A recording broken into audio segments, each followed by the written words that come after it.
6학년 친구들 안녕하세요. 어지환 선생님입니다. 자, 오늘은 수학 디딤 영상 원기둥의 건널비 부분이 되겠습니다. 직캠 영상이 오랜만이라서 선생님이 좀 말이 꼬일 수도 있으니까 여러분들이 이해해서 들어줬으면 좋겠습니다. 자, 우리가 지난 시간에 각기둥과 원기둥을 비교해 보면서 같은 점과 다른 점들에 대해서 살펴보고 원기둥의 특징과 구성 요소에 대해서 알아보았었는데요. 어떤 특징이 있었나요? 원기둥은 각기둥과 달리 밑면의 모양이 원이었고, 그리고 구분면이 있었죠. 그래서 전개도를 펼치면 접는 부분이 없었다는 거 알 수 있었습니다. 자, 같은 점은 밑면이 두 개고 서로 평행하고 합동이라는 거, 그리고 두 밑면의 수직인 선분은 높이가 된다는 거, 옆면의 모양은 직사각형으로 보인다는 것 등을 우리가 공통점으로 찾았었습니다. 원기둥의 전개도는 펼치면 이렇게 된다는 것도 우리가 공부를 했었죠. 자, 그러면 오늘은 한번 건널비에 대해 공부를 해볼 건데, 건널비라는 말은 무슨 말일까요? 우리가 보통 사각형이나 삼각형의 넓이는 그냥 넓이라고 하는데, 이 입체도형의 넓이는 왜 건널비라고 할까요? 그렇죠. 겉부분에 쌓여 있는 표면의 부분의 넓이를 구해야지 우리가 유용하게 쓸 수가 있죠. 그래서 일반적인 평면 도형과 구분하기 위해서 입체 도형의 넓이는 우리가 건널비라고 구분해서 이야기를 하는 것 같습니다. 그러면 우리가 각기둥 때 건널비를 구했었는데 어떻게 구했었죠? 자, 예를 들어 사각기둥이 이렇게 있다. 그럼 이 사각기둥을 펼친 모양에서 두 밑면의 넓이를 구해서 더하고 남은 가운데 있는 옆면의 넓이를 구해서 두 밑면과 합쳐서 건널비를 구했었죠. 그럼 원기둥은 어떨까요? 자, 원기둥도 전개도를 그리면 이런 모양이 됩니다. 그럼 어떻게 구하면 되나요? 마찬가지로 두 밑면의 넓이를 구하고 가운데 있는 옆면의 넓이를 구해서 서로 더해주면 되겠죠. 방식은 똑같은데 뭐만 달라졌어요? 바로 밑면이 원이라는 것만 달라진 것입니다. 자, 우리가 원의 넓이를 구해야지 그럼 밑면의 넓이를 알 수 있겠네요. 자, 그럼 한번 차근차근 구해 보도록 하겠습니다. 자, 전개도를 보고 원기둥의 건널비 구하는 방법을 이야기해 봅시다. 자, 원기둥 한 밑면의 넓이. 자, 한 밑면은 뭐죠? 그렇습니다. 바로 원이었습니다. 원의 넓이는 우리가 어떻게 구했었죠? 바로 지름 곱하기 원주율이었죠. 자, 미안합니다. 반지름 곱하기 원주율이었죠. 그러면 요 반지름은 7cm니까 요 안에는 바로 반지름인 7cm 곱하기 7cm 그리고 곱하기 원주율 아까 문제에서 주어졌습니다. 이렇게 7분의 22로 계산을 하라고 했어요.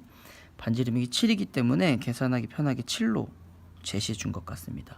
자, 약분을 할 수가 있겠죠. 우리가 약분을 해보면 이렇게 분모가 사라집니다. 그러면 결국 남은 건 7과 22네요. 7 곱하기 22니까 14 그래서 154 제곱센티미터가 뭡니까? 지금 한 밑면의 넓이입니다.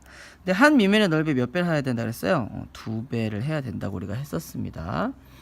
자, 여기를 보시면 이번엔 옆면의 넓이를 구해서 더하면 되겠죠. 자, 옆면은 뭡니까? 바로 이렇게 생긴 전개도에서 직사각형 모양이 이 부분입니다. 그런데 옆부분의 세로는 뭐라 그랬어요? 우리가 높이라 그랬고요. 가로는 원의 둘레, 원주라고 했습니다. 여기 똑같이 써 있어요. 자, 그러면 가로 곱하기 세로를 해야 되잖아요. 가로는 밑면의 둘레, 그렇죠? 이 부분인 거죠. 그리고 세로는 이 부분, 원기둥의 높이. 자, 그러면 우리가 한번 해볼까요? 자, 밑면의 둘레는 뭡니까? 지름의 원주율을 곱한 거예요. 자, 여기까지가 밑면의 둘레를 구하는 식인데, 지름 곱하기 원주율이면 곱하기가 하나만 있어야 되는 곱하기가 두 개가 있네요. 왜 그럴까요? 지금 그림에서 반지름을 알려주었기 때문에 그럽니다. 그러면 지름을 만들려면 반지름의 2배를 해주면 되겠죠? 그래서 반지름의 2배를 해서 지름을 만들고요. 그 다음 원주율 7분의 21을 곱해주면 밑면의 둘레식이 됐습니다. 그 다음 곱하기 원기둥의 높이. 원기둥의 높이는 그림에 나와 있습니다. 15cm. 그래서 15cm 이렇게. 자, 약분할 수 있는 것들 약분해 보겠습니다. 7, 7 약분돼서 분모가 사라졌고요. 2 곱하기 22만 남았고 곱하기 15만 남았습니다. 그러면 2 곱하기 22에다가 곱하기 15를 하면 되겠죠. 2 곱하기 21을 하면 44고요. 거기에 15를 곱하면 660이 되는군요. 자, 그래서 옆면의 넓이는 660 제곱센티미터라는 걸 알 수가 있습니다. 자, 결국 우리가 구하려고 하는 건 원기둥의 건널비니까 그럼 아까 구했던 원의 넓이 154에다가 2배를 해주고 옆면의 넓이를 더해주면 되겠죠. 그래서 결국은 154 곱하기 2 더하기 660을 해주면 되겠다. 자, 154 곱하기 2를 하면 308이거든요. 얘가 거기에다가 660을 더하면 968 제곱센티미터가 되겠네요. 자, 이렇게 조금 과정이 복잡하기 때문에 우리가 조금 천천히 건널비는 계산을 해줄 필요가 있을 것 같습니다. 자, 활동 2를 이번에 한번 같이 풀어볼게요. 자, 선생님이 좀 미리 표시를 해놨는데, 자, 전개도가 이렇게 생겼대요. 자, 방식은 똑같겠죠. 원의 밑면의 넓이 구해서 2배 해주고 옆면의 넓이를 더해주면 될 거예요. 자, 근데 반지름이 지금 표시가 안 돼 있어요. 그 대신 뭘 줬나요? 아, 원둘레를 줬습니다. 원둘레라고요? 이건 옆면의 가로 길인데요. 아까 뭐라 그랬죠? 원둘레의 가로는 요, 옆면의 가로는 요 원둘레, 원주와 같다고 그랬죠. 자, 그러면 요 원주가 25.12cm인 거니까 지름은 어떻게 구할 수 있나요? 지름의 원주율을 곱한 것이 원주가 되니까 지금 알고 있는 것은 우리가 원주를 알고요. 원주율도 압니다. 3.14예요. 그러면 지름만 모르는 거죠. 자, 그럼 어떻게 구하면 되나요? 지름은 바로 원주에서 뭐를 나눠주면 될까요? 원주율을 나눠주면 됩니다. 자, 자주 나오는 숫자이기 때문에 여러분이 알아두면 편할 것 같습니다.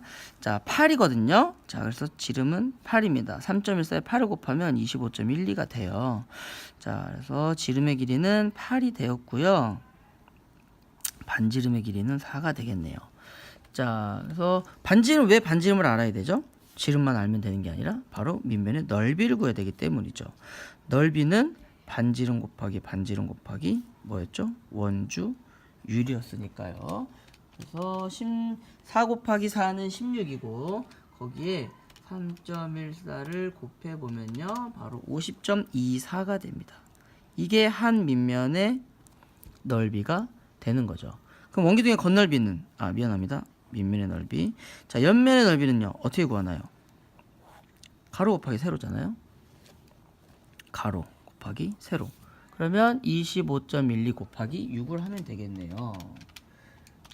그러면 150.72거든요.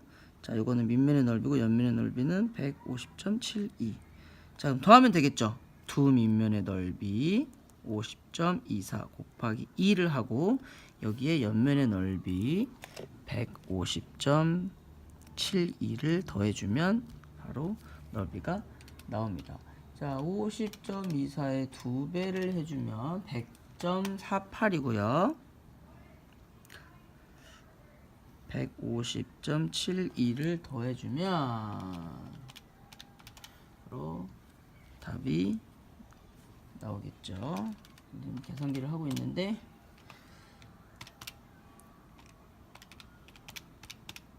네, 251.2 제곱센티미터가 나옵니다. 자, 선생님이 계산기를 쓰는 이유는 영상의 시간을 좀 짧게 해주기 위해서 그런 거니까 여러분들 한번 계산을 해보시고 밑에 보시면 마무리 문제가 있습니다. 두 문제의 그림을 여러분들 지금 노트에 깨끗하게 그려주시고요. 그거에 대한 문제 풀이를 여기 선생님이 연필로 써놓은 것처럼 1번 한 밑면의 넓이 그리고 밑에 그거에 대한 풀이 그리고 2번 옆면의 넓이 그리고 그거에 대한 풀이 마지막 원기둥의 건널비 그거에 대한 풀이 이렇게 3단계로 두 문제를 노트에 풀어주시면 감사하겠습니다. 자, 이해가 안 된 부분이 있었다면 뒤로 돌아가서 다시 한번 봐주시고요. 자, 마무리 문제 2개 풀어서 학교에서 만날게요. 즐거운 주말 보내세요.